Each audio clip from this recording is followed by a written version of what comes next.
When talking to some of my friends and coworkers, I realized there's a lot of people who are maybe overly cautious about using a chainsaw, and maybe rightly so. These are designed to obviously cut, and hopefully that's tree or lumber and not the operator, such as me or you. But I realized I wanted to say something about it because there's no real reason to be afraid. Cautious, yes. Definitely a sign of intelligence, right? To be a little cautious about things. We don't want to be reckless redneck here with a chainsaw. But if we understand the factors at play, we can really kind of mitigate a lot of these risks and really go in informed beforehand and not have so much of the worry about it. So in my mind, there's really three categories of risk here, or three factors that we need to consider. That's some of the inherent behaviors based on the design of the saw and how those interact with the physics of the world we live in. The second thing would be factors that we can control directly. Personal choices we make and how we approach operating it, taking into account the tendencies of the saw based on its design, its inherent design functions. And then the third thing would be environmental variables that may or may not be present in each situation. But if we kind of anticipate those, plan for those, go in prepared should they arise, we can significantly reduce those. So the first tendency of the saw, based on its design, is going to be similar to any other saw. The direction of rotation of this chain, it's moving forward here and backwards here. The way the teeth tend to hook the wood determines a lot of the behavior. And if we look at this, if I were to have a log up here and I tried to come from underneath and come up into it, those teeth are moving that way, and that's going to tend to kick the saw down. That's the kickback that we get a lot of times. If we think about a hockey player throwing out an elbow for a cross check, that force tends to separate the two objects. If we look on the bottom side of the saw, the way we're rotating back in this direction, if I were to hook that chain there, it tends to be more like a basketball player driving to the hoop, hooking an elbow to come around, pulling itself around that object. So it tends to want to pull it forward and down. This is bad enough, especially kickback up here. We never really want to cut on the top of the chain, coming anywhere along here. But it gets much worse out here on the end. If we think about the bar as a big lever, and without getting geeking out on a formula to calculate this out, we can understand the basic principle that as we move farther out, that force is going to be further magnified out here. So we never want to be cutting up here. Never ever up here. If we need to at some point come in along the ends, extreme caution in this zone. And then from about here on, we're generally pretty safe. But again, that's just inherent design of the saw itself, of the chain, the direction of rotation, the way it cuts into the wood.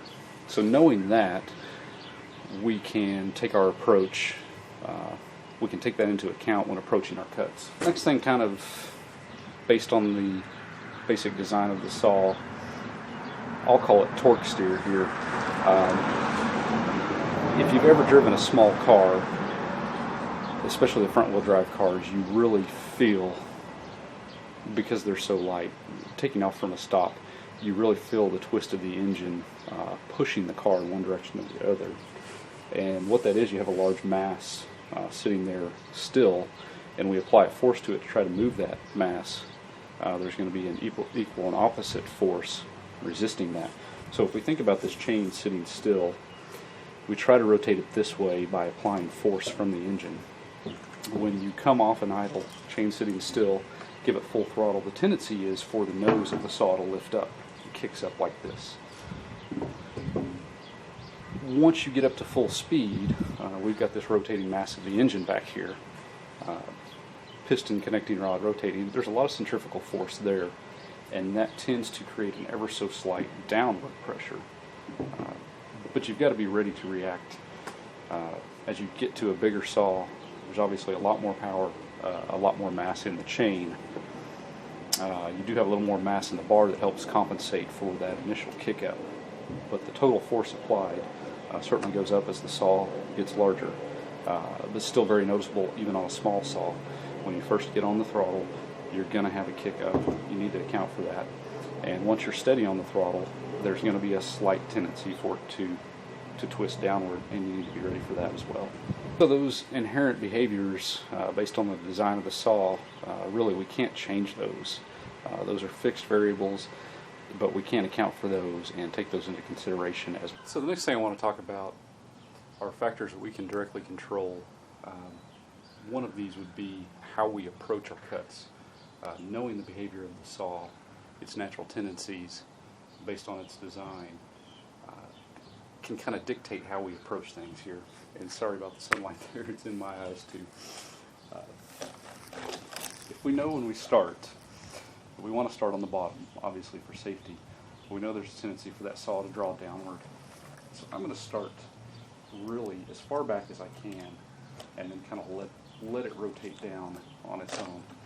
I'm not going to force it. If we were to suppose that I were to get up here and force it like this, if I were to hit a soft spot in that wood and I'm putting down all this force, trying to force this saw down, and all of a sudden the saw moves forward much faster than I'm anticipating, there's a very good chance I could fall forward and directly into the saw blade. The other thing you really don't want to do is straddle the saw. Let's suppose maybe the chain breaks. We know we've got arteries on the inside of the legs here. Having that chain come up right between the legs would be a very bad idea. So really back over here like this would be a much safer place to be. There's some other factors you might think about. Unknown material in the wood. I can see on this one, this had been out in front of the house, and many years ago somebody had driven a metal flag holder into the tree. Luckily I could see that, and I can either work around it or cut it out as I mill this up. But let's suppose somebody drove a nail in here years ago. I can't see it, the tree has grown around it. As I come in, I'm expecting, and I've gotten lazy, and I'm letting the saw do the work and just feed in. I hit a chunk of that nail. Now, if my kerf's opened up, kerf being cut in the wood, there's no real resistance for that saw popping up out of there. So I need to keep a firm grip on this. If I do hit any unexpected obstacles, I do not want that saw flying back up at me. Another thought here as you cut, something else you might be cognizant of. As I get older, I realize that I don't have the strength that I did at 25 or the stamina that I did at 20. So let's suppose I'm cutting here, I've got the saw running, my kerf closes up, maybe the log shifts down a little bit, it pinches my saw, and I go to yanking on it trying to pull it out. Let's suppose as I pull, my arms are tired, I'm mentally fatigued. I accidentally, right as I release, bump that throttle. Now, natural tendency here, and I might be, if I'm really cranking on this thing, cranking like this, that saw's going to want to tip up just a bit. Now, I'm tired, I overreact, I panic, and I jerk down to control that. Where is my leg in relation to that? So, if you find yourself stuck, saw stuck in the log, safest bet's really to turn it off. If nothing else, at least put that chain brake on, but turning it off would probably be the safer way to go. Understand that these are good factors. You're going to get worse, potentially worse, as you get tired. It's late in the day, you're worn out, not just physically but mentally. So other factors when approaching a cut, if you watch the video where I felled these two trees, what I did to ease cutting the hinge here, I cut my notch, I made a bore cut, basically straight through the center here, and then I worked back, left my little release notch back here. Knowing when I come in that I don't want to start anywhere up here really, risk a kickback. I do not want to try to start a bore cut like this. I really don't want to try to start it like this. I want to come in right there in that green zone, so what I'll do is I'll come in this way and rotate around and let the saw work into that. Now at this point I'm pretty well safely in, and I can hold a little tension on my green side as I make that bore cut through. This would be another example of kind of unexpected variable in the wood itself. And I felt this when I cut into it, a big hollow rotted spot right in the center. And as I moved through this, I really felt the saw slide. So one of those things where you wouldn't want to lean in with a lot of force. You never know how the resistance to that force can vary or change very rapidly just in an instance.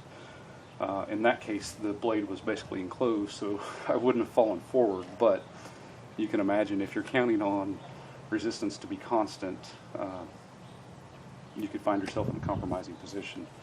So never apply a large amount of force, let the saw do the work, and if you encounter something like that, you'll feel it, but you're not going to have a huge force applied and then slam forward.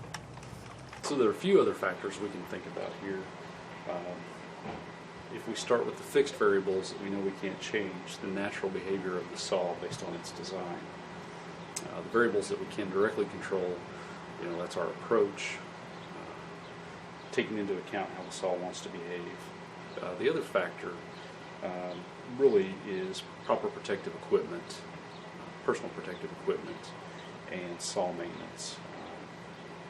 When I think about something that generates large chunks of wood, if there's any chunks of metal in that tree, obviously those are going to come flying out too. Eye protection is a must. Hearing protection is a must. These things are very loud.